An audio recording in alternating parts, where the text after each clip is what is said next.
টানা 2 ম্যাচে 5 উইকেট শিকার। ভারতের মাটিতে কীর্তি গড়ে সিজদায় লুটিয়ে শুকরিয়া আদায়। হাসান মাহমুদ সাদা পোশাকে টাইগারদের নয়া সেনানি। চেন্নাইয়ে যার বোলিং তোপে দিশেহারা রোহিত বাহিনী। ভারতের মাটিতে সাদা পোশাকে 5 উইকেট নেয়া প্রথম টাইগার বোলার। টানা 2 টেস্টে 5 উইকেটের কীর্তি গড়া বাংলাদেশের দ্বিতীয় পেসার। বনেদি ফরম্যাটে একাধিক 5 উইকেট নেয়া তৃতীয় বাংলাদেশের পেসারের নামটাও হাসানের। হাসান হাসছেন, হাসান উড়ছেন, সাথে উড়ছে বাংলাদেশ। চিদাম্বরমে টেস্টের প্রথম দিনে এক হাসানেই লন্ডভন্ড হয়েছে টিম ইন্ডিয়া। দিনের শুরুতে তার ম্যাজিক্যাল স্পেলে সাজঘরের পথ ধরেছে ভারতের টপ অর্ডার। রোহিত, গিল, কোহলি, পরে ঋষভ পান্তের উইকেট। প্রথম সেশনে 4 উইকেট নিয়ে ম্যাচের চেহারা একাই বদলে ফেলেন।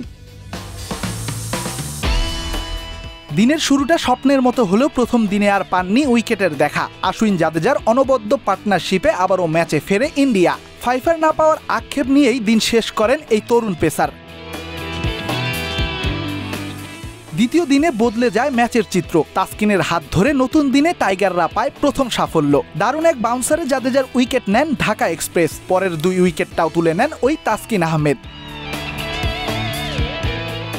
9 উইকেট হারিয়ে তখন মহাচাপে ভারত। হাসানের চোখে মুখে ছেয়ে বসে 5 উইকেট না পাওয়ার আক্ষেপ। যদিও সেই আক্ষেপ শেষ পর্যন্ত দেখেছে সাফল্যের মুখ। ভারতের শেষ উইকেটটি নিজের নামের পাশেই লেখান হাসান মাহমুদ। রেদওয়ান শাওন, 71।